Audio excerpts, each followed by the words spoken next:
I don't know. It was always like, I can't handle the weight of this conversation. And then next time I was like, oh, not really next time, but it gets a little bit better and a little bit better and a little bit better. And then eventually it's like, oh, okay, it's not that big of a deal. And I had that moment of time is emotional. Sometimes when you're in pain, time feels like so long. You used to say that back in the hyperconscious days. You used to say when your life sucks, time goes by so slow. Next Level Nation, welcome back to another episode of Next Level University, where we help you level up your life, your love, your health, and your wealth. We hope you enjoyed yesterday's episode number 1669, The Problem with Growth Mindsets.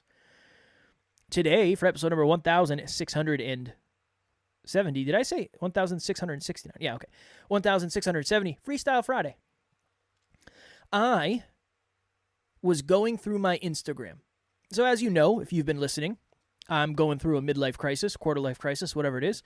And I don't know what is down and what is up. But usually when I experience that, I reflect on old content, and that helps me. I reflect on old episodes. I just reflect. I'm looking for perspective. So today I was going through my Instagram back in 2015, 2016, 2017, before this journey started. And Jacked. I was very in shape. A lot of bodybuilding going on at the time. A lot of chicken and rice being eaten at the time. Rice cakes? No rice cakes for me back then. Egg whites? When I was prepping, I ate chicken and rice. I ate egg whites. I had a protein shake. One of my meals was a protein shake. I ate the same things. I ate the same 3 meals twice a day for 6 meals. It's terrible. It was the worst. Mm-hmm. Oats. I got oats in my protein shake. But I was looking back, and so the arc of, let's just say 2015, 16, and 17, the arc was in 2015, relationship went sideways, partner left me. That was miserable. Broke, work slowed down. I didn't know if I was going to be able to pay my bills. It was brutal. 2016 was the busiest year I ever had at that job. And that's the year I made the most money I had ever made at the time. I made $100,000 that year, but I spent 10 months living on the road. Hotels, it was brutal. 2017 was suicidal ideation at the end of 2017. 2017 was start the Hyperconscious podcast, get to the end of the year, realize I want to be a podcaster, and I just feel miserable at life. And then 2018 was leave job and go full-time into this. But what really jumped off the page today for me, Alan, was when I look back, if you said how long were you feeling lost and directionless and riding the struggle bus, I would have told you it was like a year. I would have said when my partner left me, the next year was brutal. It was terrible. It was the worst. In reality, I think it was only maybe 2 months. It was a month or 2 months. My partner left me in October. And then January of the next year was the beginning of the busiest, most, again, quote unquote, financially successful year I ever had. But I was doing a lot of work on myself too. So this was my kind of thought for this episode. Getting unstuck is probably easier than you think. You just might not be focusing on the right things. When I look back, I thought I was stuck for like a year. Until I started, I remember I was posting a ton of positive content, and that was kind of what got me out of it. Was, look, I'm going to be positive, and I'm going to try to look on the bright side of things, and I'm going to try not to catastrophize every single thing that's happening in my life, nice. And I'm just going to start being grateful for things that I have. Nice. And I'm just going to work really hard to get out of this hole. And I wasn't making a ton of progress in the beginning. The first 2 months, I wasn't making a ton of progress, but I started to feel different. And sometimes the feelings that we feel, you've never, I won't say you've never, people say I feel stuck. They don't say I am stuck. And a lot of it starts with a feeling. So that was my thought for this episode. It didn't take long for me to start trying to rebuild my positivity and to rebuild my gratitude. And then I became kind of like a positive person on Instagram and a positive person on Snapchat. And I was talking to people and helping people out with the issues that they were dealing with and trying to lead by example. And it just didn't take as long as I originally thought. If you said, I will give you $1,000 if you can tell me exactly how long you were stuck for, I would have said it was at least 6 months. When in reality, I think it was 2 max. What's the reason why you think it felt longer than it was? Because when you're going through it, Feels like forever. Yeah, it feels like it's never Time gonna is end. so emotional. Yeah. I was telling the story on the monthly meetup about, and in hindsight, I shouldn't have done this. I should have just gone on the treadmill, but it was freezing rain last week. 2 weeks ago? Last week? 2 weeks. 2 weeks, I think. 2 weeks ago? I think 2 weeks. No. 1 week. No, it was last week. I think it was like last Thursday or something. And Time. hadn't worked out yet. There it is. The old fickle creature, time. Right. And I was listening to The Art of Impossible, a book that I adore, by a man named Stephen Kotler. We actually interviewed him. That was really awesome. Do you remember? No. Okay. 400s. So you No. can Next Level University, Stephen Kotler. If you type Was it that in, 400s? it'll come up. I think 400s. I want to say.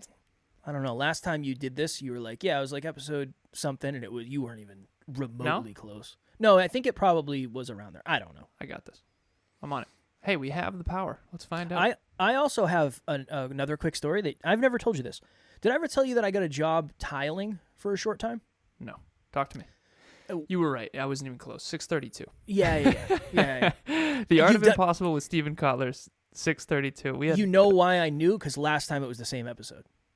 You did that before where you were like, yeah, I think it was like 4 or something. And I was like, yeah, maybe. And then I looked Sam after. Skelly in 402, and I always think the 400s was like when we had all the guests for some reason. I don't know why. Yeah, that's fair. I got a job tiling because work was slow and I was trying to make money. And somebody I knew recommended, they said, yeah, this guy's looking for someone to help. And it was wild. Like, nicest guy. The guy his name was John. Nicest guy on the planet Earth. He loved cats. Who knew that's who I was going to become? But it was just, he was elated by my work ethic because he couldn't find anybody relatable. So all I had to do was show up, and he was super supportive, and he taught me what I need to know.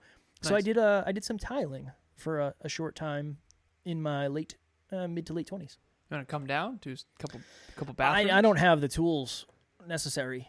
He had all sorts of tools and fancy skills.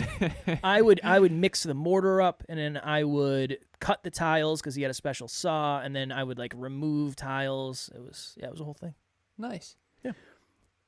So back to the freezing rain story, and the fact that time is so emotional. It was miserable Thursday night last week.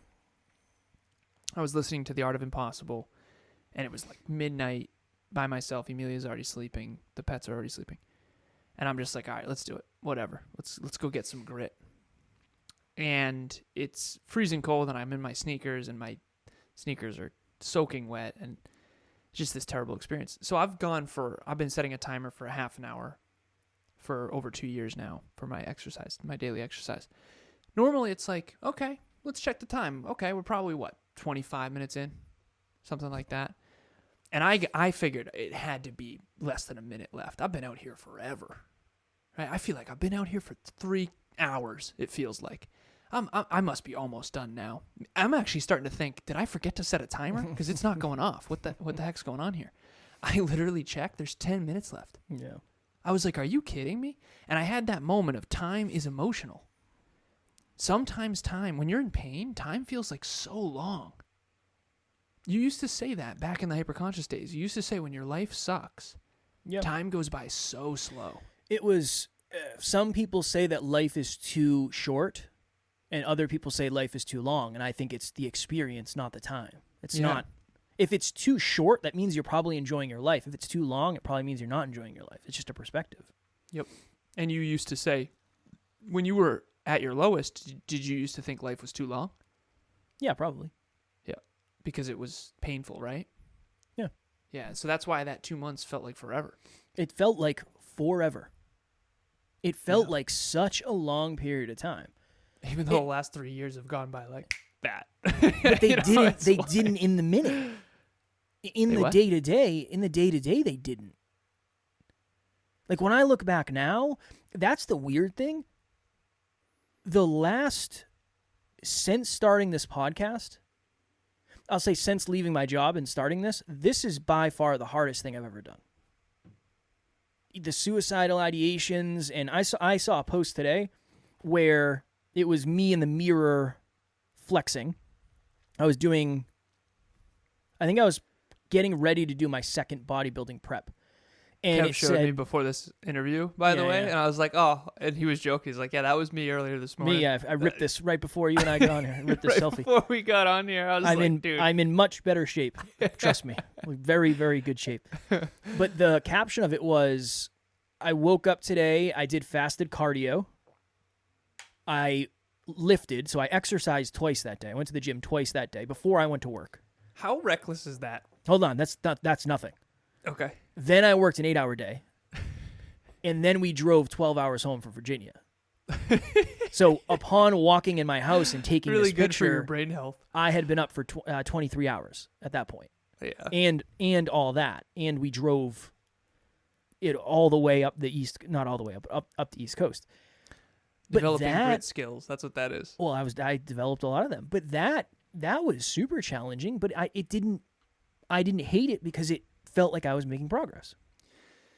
Can we talk a little bit about cognitive grit versus physical grit? Because, dude, you and I, in the early days, we were trying to figure it all out. Of course. And you had a ton of grit physically. But cognitively, you would gas out quicker than me. Yeah, no, I couldn't hang. Talk to us.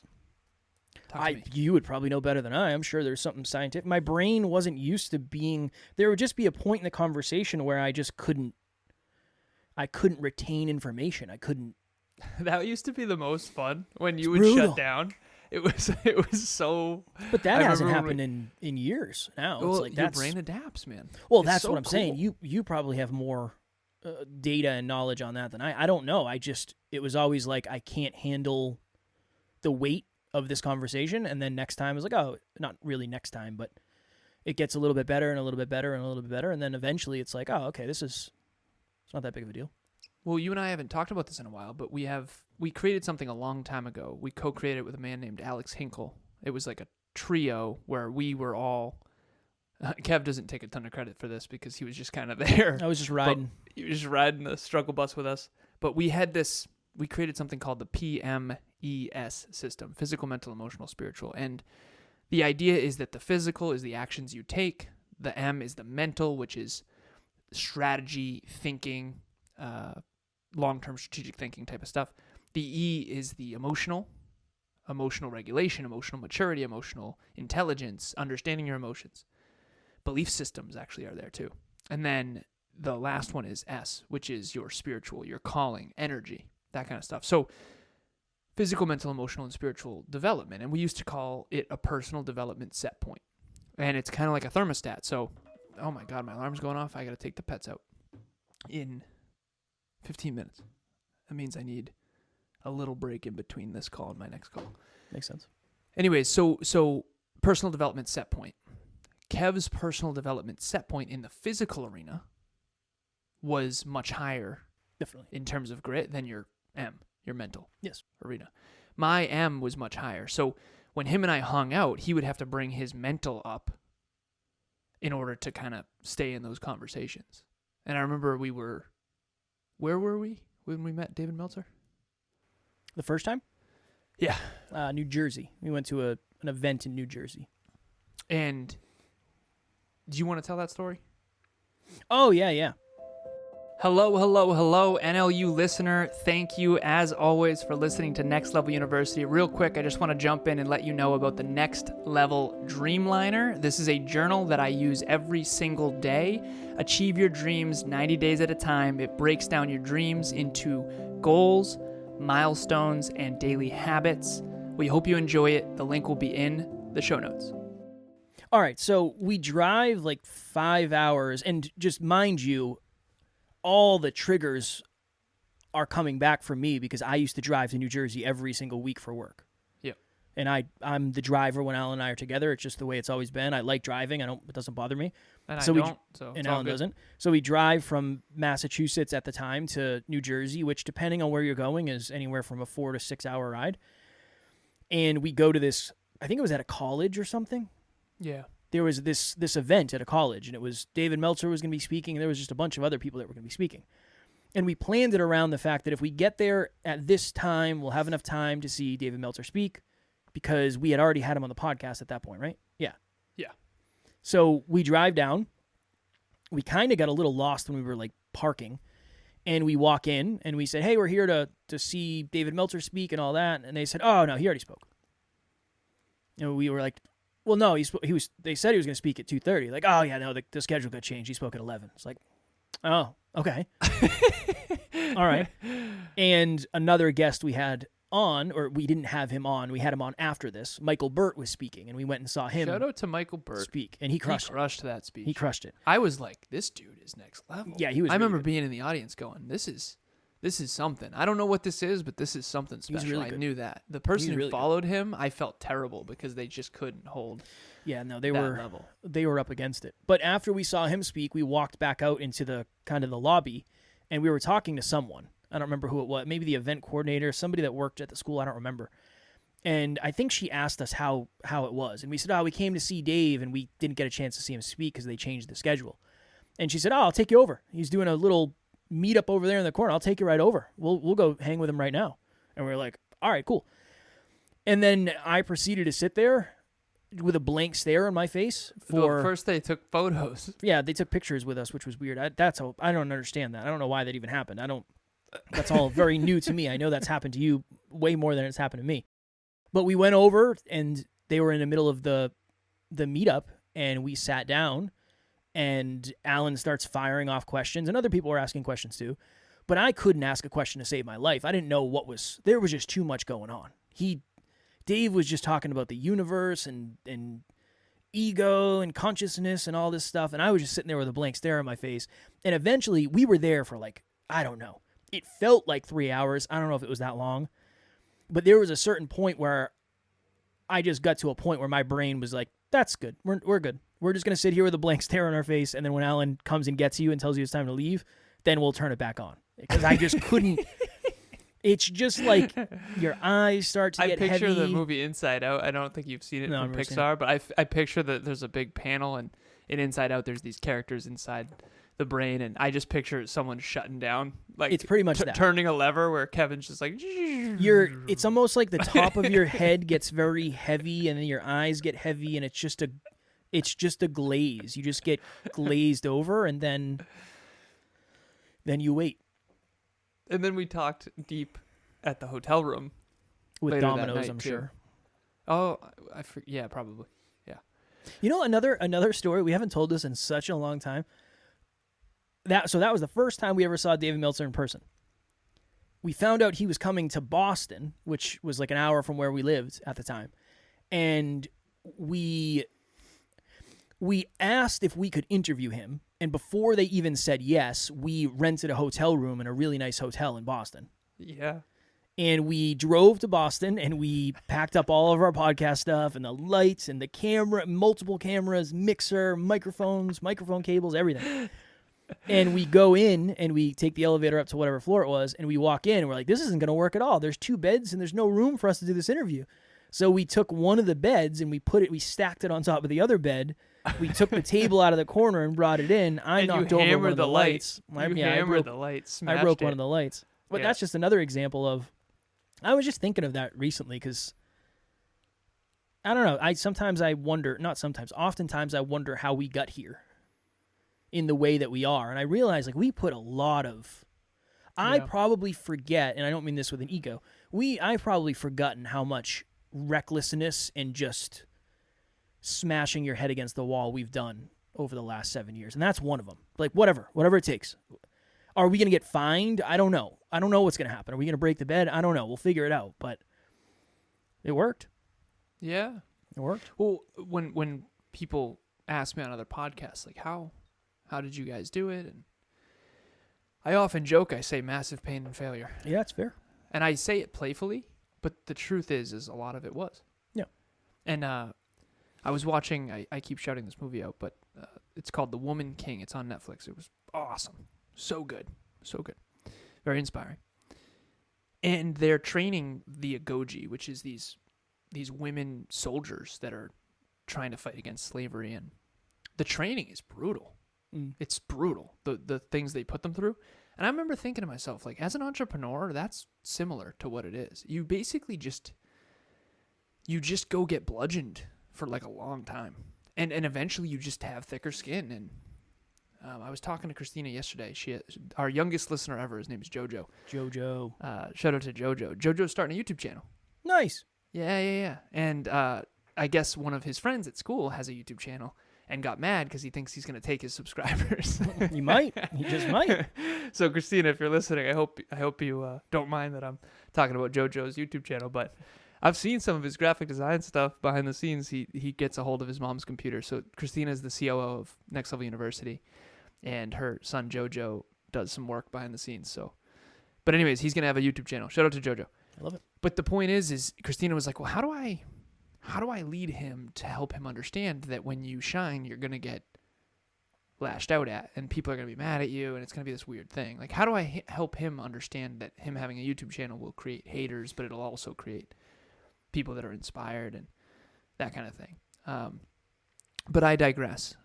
And I think it all comes back to, again, the PMES, the physical, mental, emotional, spiritual. And this is the question that I would ask myself. Kev, we haven't checked in on this in a minute. Personal development set point. We used to talk about this all the time. Kev in particular, you had like probably 100 episodes where you would mention this quite a bit.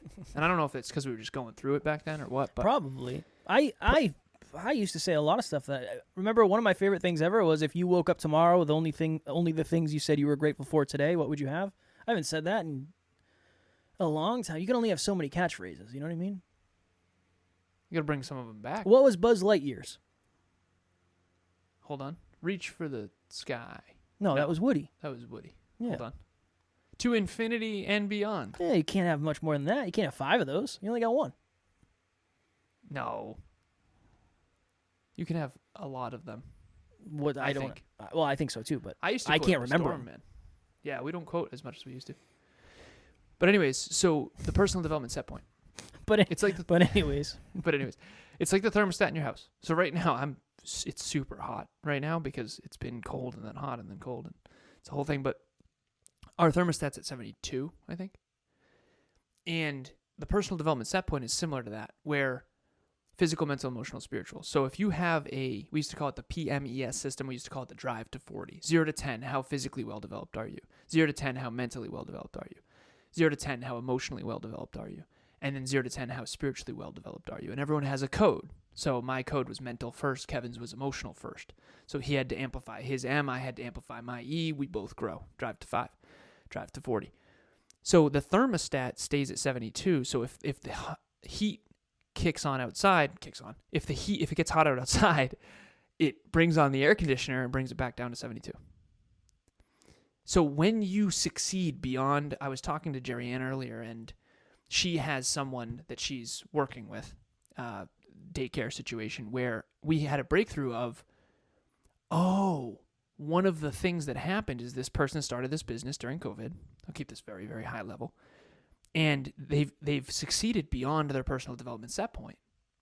And so if you've ever heard of self-sabotage, that's what I think people really mean is it's like people that win the lottery. You didn't create the wealth yourself with wealth habits. So then a lot of people that win the lottery end up broke after 2 to 5 years or whatever. And I don't know the statistics on that. But the point is it's very different. If I develop strong financial habits for 20 years and then become wealthy, I would much more bet on that person keeping the money than someone who won the lottery on a whim. Yeah. And the reason why is obviously this personal development set point. So if I were to put 40 pounds on Kev with a magic wand in, 6 to, at this point, maybe 2 years, I'm kidding.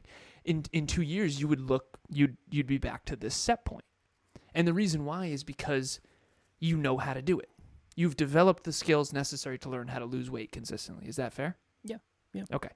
And you're doing a jiu-jitsu competition. You're going to have to weigh in, so you have to lose however many pounds. 10. How many pounds? 10. 10. Okay. So Kev knows how to do it. He's done it before. He can do it again, assuming he wants to bad enough, and that's the kicker. But his personal development set point in the physical arena of physical fitness is high. Therefore, he'll never let himself go below a certain level. You'll never get... I'm not going to wake up one day and have you have 40% body fat. And the reason why is you just know how to keep it lower than that. And it's not in alignment. It doesn't vibrate at the same frequency as your development in that area. Just like for me... what's a good example of this?